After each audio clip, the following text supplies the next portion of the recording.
My name is Joseph Ferris. I was born in Brooklyn, New York in 1933, July. And I went to school, a Lady of Petrol Help School, and then I went to Manual Training High School. Then I joined the United States Air Force. When was that? In 1951. 51, you joined the Air Force. March 1951, I joined the Air Force. I did my basic up at Sampson, New York, and I went to Scott Air Force Base, Illinois, and did a year's schooling in radio repairs and communications. After that, I was sent over to Korea, to Kimpo Air Base. When was that? When did you arrive for the first time in Korea? I got in Korea about April, beginning of April. Of 1952. And I left in about March of 1953. And I came back to the United States, got stationed down at Pine Castle Air Force Base, which was a Strategic Air Command. And I flew out of there at the end of my tour to England for 90 days. We were in B-47s.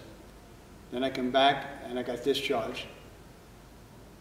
After I got discharged, I came home, got a job at the New York Telephone Company, worked there, went to college at night for electrical engineering. After 20 years, what happened was we went on strike for 11 months, so I took a city test, and I went on the New York City Fire Department for 21 years. I left the telephone company, and I retired about 18 years ago from the fire department. And now I'm doing charitable work around here in Staten Island with the Notre Dame Alumni Association and other organizations.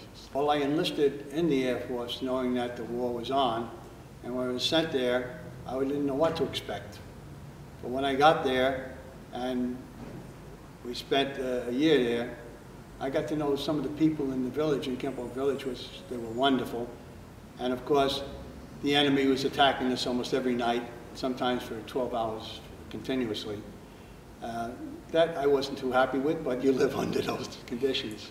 Did you know about Korea before? No, never heard of it. We went on ship, I went up on the Hasi and came back on the MAN troop ships. Well, going across, we stopped in Hawaii. And the surprising thing was they said they were going to pick up, I shouldn't say this, but they said we're going to pick up pineapples. And I says, oh good, we're going to get fruit. But in those days, before it was a state, they called pineapples Hawaiian troops. They were picking up troops to come over with us. And so we got in to see Hawaii for a day.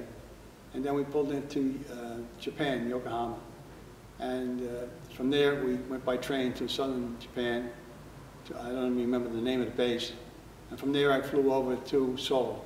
Oh, you flew over to Seoul? Seoul. And from Seoul, they went up by truck to Kimpo Air Base. And that's where I stayed for the next over 10 months. My main mission was to take care of the B-26's radio and communication system on the plane itself. That was our main mission. But also while we were there, we had to pull guard duty, of course. When we weren't working on the radios, we pulled guard duty on the base to protect it. Were there any North Korean or the Chinese attack to the air base there? Well, we did have a situation where the North Koreans came down and poisoned all the water. So we had no water at all to drink. So what happened is they started bringing small quantities of water, and our cooks could only serve one type of food, and that was Spam. But they were very, very smart. One day you'd have Spam, the next day you'd have baked Spam, the next day you have Spam a la Spam. Every day they had a different name for it until the water came back and they started being able to cook again. But this was, it was funny because the guys were looking every day, what are they going to call it today? So you were sick and tired of Spam? I still eat it.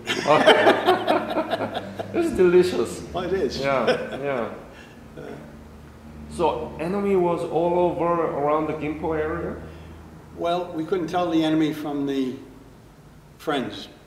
So we had to be a little careful as to when we went out on patrol or anything like that. And we were told to be polite to the people, and we were with the people in Kempo Village, and they were always very, very, very, very, very nice to us. So I couldn't tell you if I met any enemy or not in that situation. Well, we had two main wings. We had the F-86, where most of the main jet fighter heroes came from, most decorated. In my outfit, we were a photo and weather reconnaissance outfit. We were flying B-26s. We'd fly alone, unarmed and unafraid. That was our model, the Blackbirds. And we flew all the way up to the Yellow River and all the way around getting weather reports and stuff, and come back, and then we pass it on to our military. And then we had day flights that were also going out for different things. And at night we also had photo reconnaissance, where we go out and take pictures at night. And when you go out and they went, like their bombs go, big flashes, you could see it from miles and miles and miles away. And they come back with some great pictures to see where the enemy was and what they had and so on and so forth. How many F-86 were there? Oh, I don't know. That was the wing on the other side of the base, so I don't know exactly how many they had. But we had about, I think it was 25, I think it was 25 or 20 B-26s that I maintained and took care of. And every day they flew back to North Korean region and they Every bombed? night. We flew at night. At night? At night, yeah. Mm-hmm. We flew at night. They had F-80s and 84s, and our wing was the last wing to use the F-51 reciprocating engines. We were the last ones to use that in combat. Nobody, after that, we went into strictly jets in the Air Force. I heard that North Koreans were really afraid of UN's Air Force. Well, put it this way, our fighters, our men were well trained, and they were very good with what they had. So we had a lot of bases. That means that they knocked down more than 5 planes and so on and so forth. So it's a great honor to say that our Air Force was very good. Was there any dangerous moment during your service in the Air Force base? And could you share some of those anecdotes or events that occurred? Well, I remember one night, this one fella had just come in, first time he's ever been to Korea, and we were being attacked that night, and we all ran into the trenches that we had, and we jumped in. Who attacked? North Korean or Chinese? I couldn't tell you, but I assume North Koreans, could have been Chinese, I don't know. But these were planes. We were being attacked by air. Oh, attacked by air? Attacked by air, yeah. We were about 10 miles off from the front lines, mm-hmm. Campo Air Base. So what happened was they attacked us, and we were jumping in trenches, and we were kind of used to it after a while, because it happened so often. And this one little guy was down the bottom, and somebody says, "I think I'm stepping on somebody." And he says, "No." And the other fellow says, "Yeah, I think I'm stepping on somebody." Then we got about a half hour later, we got an all clear, not a yellow. So we come out, and this guy got up, he said, "I was so scared I couldn't talk." But that went on for almost 10 hours that night. After that time, he was calmed down. I used to it by then. But that was some of the times that we had. Some of our attacks at night were just one plane coming over and either dropping a hand grenade or a mortar shell or something like that, trying to hit something. We called that Bedcheck Charlie. Bedcheck Charlie's here tonight again. But other nights we've had heavy bombing, about, I'd say around 10 hours, on and off for 10 hours.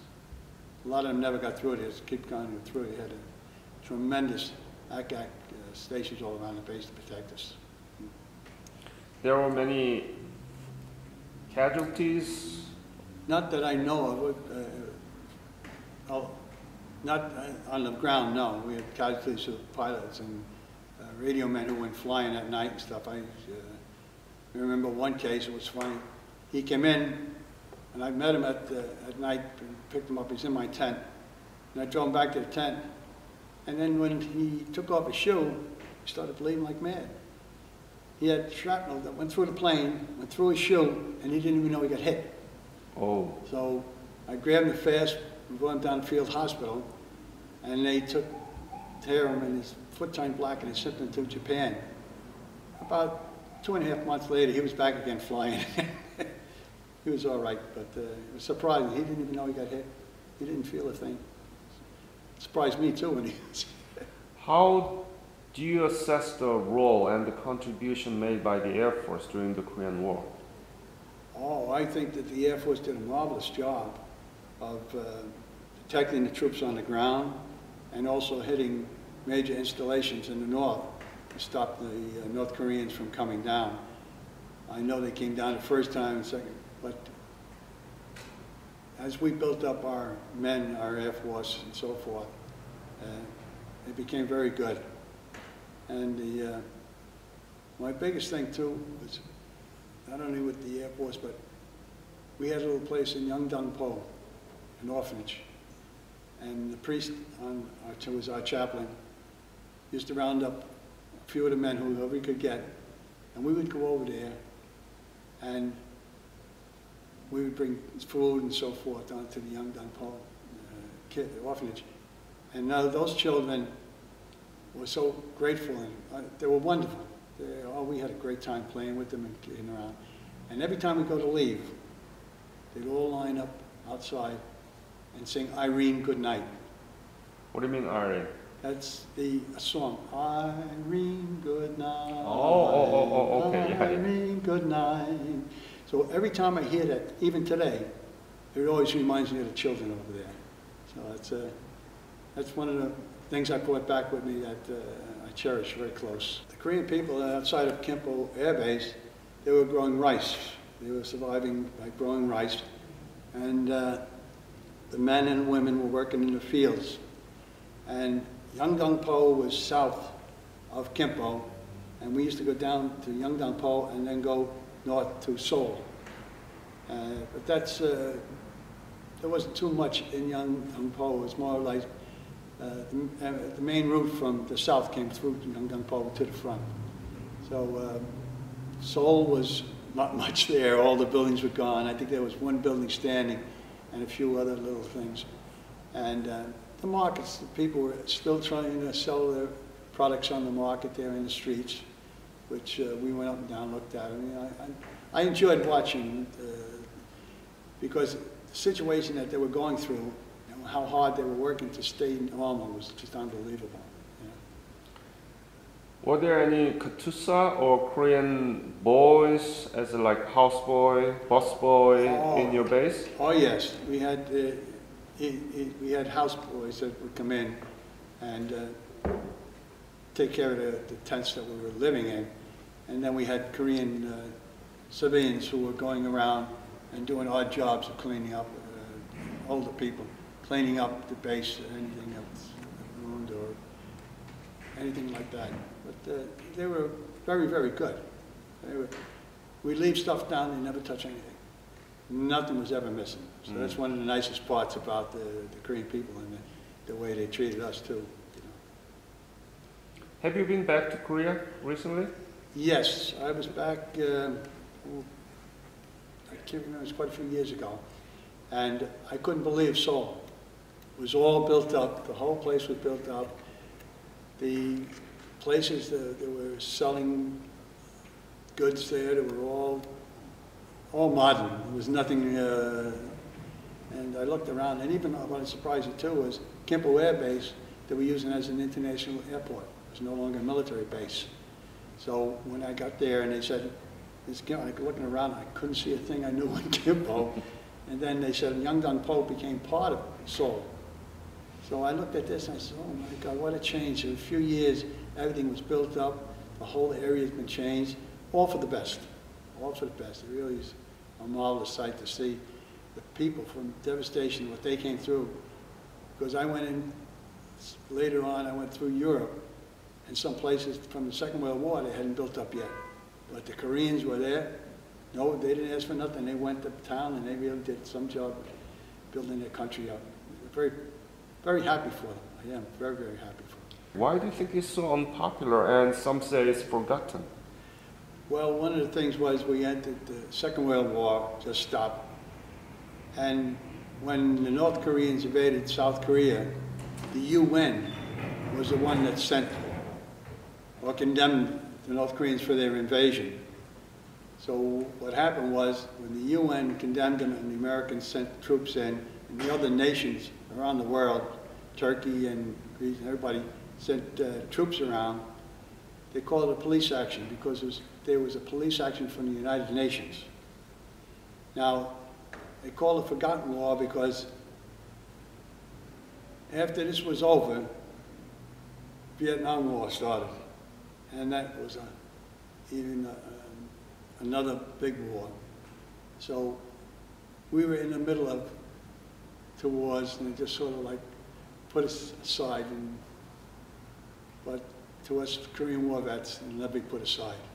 It'll always be remembered. And one of the best things that I can remember from the Korean War is that during the Second World War, the American troops went to different countries and freed them. During the Korean War, we went in and we freed the southern part of Korea, which we were happy to do.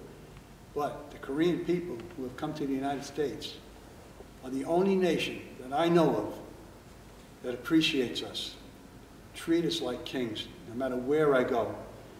I can go get my laundry done in a Korean church, a Korean cleaner, and what they'll do is, they'll give me a discount. Unbelievable. I'll go over to another Korean people, they say I'm a Korean vet, they can't be nice enough to me. They go out of their way to please us, and the Korean churches here in Staten Island especially treat us like kings. And it's just marvelous. And I look around and I say, there's no other country in the world that the United States went to that I know of that treats us as good as the Koreans and the Korean people do. That's very gracious comments. And this is the New York Korean Evangelical Church. And since when have you gathered here in this place, in this church, your chapter? Well, we've been here for quite a few years now. I'm not sure when we first started coming, because when we first started, we were having meetings in another part of Staten Island, just a small group of us. But as we got bigger and increased, we're quite a few hundred men now, the church opened their doors to us and allows, and they can't be nice enough. If there's a function going on here in this church that the Koreans a show of any type, they invite us all. Please come. And it's just wonderful. In fact, the Korean people invited us to Carnegie Hall. They had some Korean singers coming over. So we all went, quite a few of us went, and I was expecting to hear everybody singing Korean songs that I didn't understand. But we went.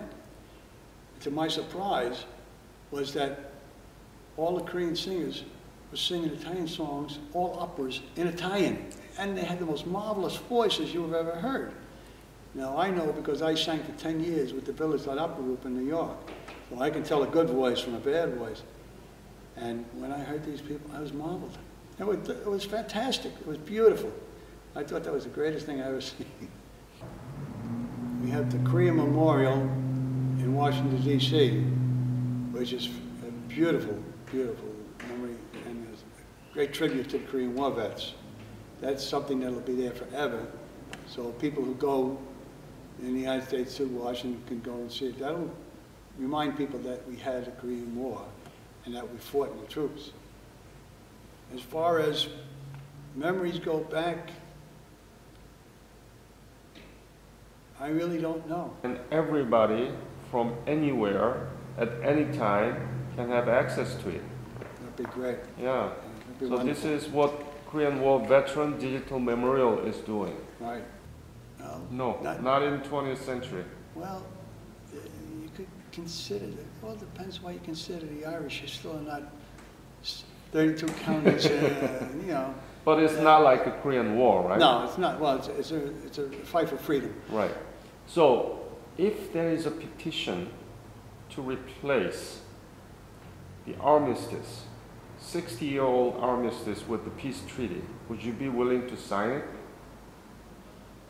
I would sign anything that would bring the Korean people together, but the North Koreans would have to stop their silliness. With the new man we have up there now, I don't know. He may not be as tight as his father was. I hope he isn't.